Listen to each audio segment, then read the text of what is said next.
ಈ ಒಂದು ದುರಂತದಲ್ಲಿ ಒಂದೇ ಕುಟುಂಬದ 4 ಜನ ದುರ್ಮರಣಕ್ಕೀಡಾಗಿದ್ದಾರೆ. ಇಬ್ಬರು ಮಕ್ಕಳು ಮತ್ತು ದಂಪತಿ 4 ಜನ ಈ ದುರಂತದಲ್ಲಿ ಏಕಕಾಲದಲ್ಲಿ ಸಾವನ್ನಪ್ಪಿದ್ದಾರೆ. ಆಂಧ್ರದ ನಲ್ಲೂರು ಮೂಲದವರು ಇವರು ರಮೇಶ್ ಅಂತ ಹೇಳಿ. ರಮೇಶ್ ಕುಟುಂಬ ಇವತ್ತು ಬೆಂಗಳೂರಿಗೆ ವಾಪಸ್ ಆಗ್ತಾ ಇತ್ತು ಹೈದರಾಬಾದ್ನಿಂದ. ಆದರೆ ದುರದೃಷ್ಟವಶಾತ್ ಅವರು ಟ್ರಾವೆಲ್ ಮಾಡ್ತಾ ಇದ್ದಂತಹ ಬಸ್ ಬೆಂಕಿಗೆ ಆಹುತಿಯಾಯಿತು. ಒಂದೇ ಕುಟುಂಬದ 4 ಜನ ಸಜೀವ ದಹನವಾಗಿದ್ದಾರೆ.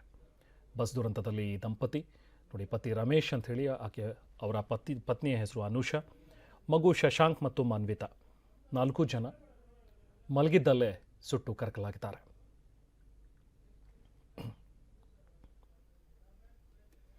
ಇನ್ನು ಬಸ್ ದುರಂತದಲ್ಲಿ ಬೆಂಗಳೂರಿನ ಯುವತಿ ಕೂಡ ಸಾವನ್ನಪ್ಪಿದ್ದಾರೆ. 22 ವರ್ಷದ ಯುವತಿ ಅನುಷಾ ಅಂತ ಹೇಳಿ ಹೆಸರು.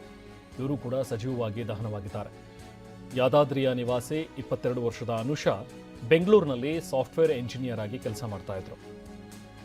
ಯಾದಾದ್ರಿಯ ನಿವಾಸಿಯಾಗಿರುವಂಥ ಅನುಷಾ ಬೆಂಗಳೂರಿನಲ್ಲಿ ಕೆಲಸ ಮಾಡ್ಕೊಂಡಿದ್ರು. ಆದರೆ ದೀಪಾವಳಿ ಹಬ್ಬಕ್ಕೆ ಊರಿಗೆ ಹೋಗಿದ್ರು. ನಿನ್ನೆ ರಾತ್ರಿ ಖೈರತಾಬಾದ್ನಿಂದ ಬಸ್ ಹತ್ತಿದ್ರು. ಆದರೆ ಬಸ್ ದುರಂತದಲ್ಲಿ ಅನುಷಾ ಕೂಡ ದುರ್ಮರಣಕ್ಕೀಡಾಗಿದ್ದಾರೆ.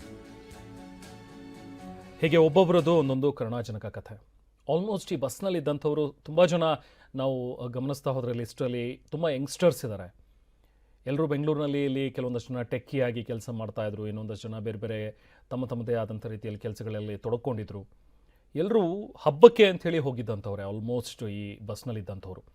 ಹಬ್ಬ ಮುಗಿಸ್ಕೊಂಡು ತಮ್ಮ ಸಂಬಂಧಿಕರ ಜೊತೆಗೆ ಎಲ್ಲ ಮಾತಾಡಿಕೊಂಡು ನಿನ್ನೆ ರಾತ್ರಿ ಬಸ್ ಹತ್ತಿರೋರು ಬೆಳಗಾಗೋ ಅಷ್ಟರಲ್ಲಿ ಬೆಂಗಳೂರು ತಲುಪ್ತೀವಿ, ಇನ್ನೇನು ಬೆಂಗಳೂರಿನಲ್ಲಿ ನಮ್ಮ ಕೆಲಸಗಳನ್ನ ಮುಂದುವರಿಸ್ತಾ ಹೋಣ, ಅಥವಾ ಇನ್ನೇನು ಇವತ್ತೊಂದಿನ ನೆಕ್ಸ್ಟ್ ಮತ್ತೆ ವೀಕೆಂಡ್ ಬರುತ್ತೆ, ಸೊ ಅದಾದ ನಂತರ ಮತ್ತೆ ನಮ್ಮ ಕೆಲಸಗಳಲ್ಲಿ ತೊಡಗಬಹುದು ಅಂಥೇಳಿ ಏನೇನೋ ಕನಸುಗಳನ್ನು ಕಟ್ಕೊಂಡು ಏನೇನೋ ಪ್ಲ್ಯಾನ್ ಮಾಡಿಕೊಂಡು ಬಂದಿದ್ದಂತಹ ಇವರೆಲ್ಲರೂ ಕೂಡ ಬಹುಶಃ ನಾವು ಇವತ್ತು ಬೆಂಗಳೂರಿಗೆ ತಲುಪೋದಿಲ್ಲ, ಬದಲಿಗೆ ಯಮನೂರಿಗೆ ತಲುಪ್ತೀವಿ ಅನ್ನುವಂಥದ್ದು ಇವ್ರು ಯಾರಿಗೂ ಕೂಡ ಗೊತ್ತಿರಲಿಲ್ಲ. ನೋಡಿ, ಅನುಷಾ 22 ವರ್ಷದ ಯುವತಿ ಸಾಫ್ಟ್ವೇರ್ ಇಂಜಿನಿಯರ್ ಆಗಿ ಕೆಲಸ ಮಾಡ್ತಾಯಿದ್ರು.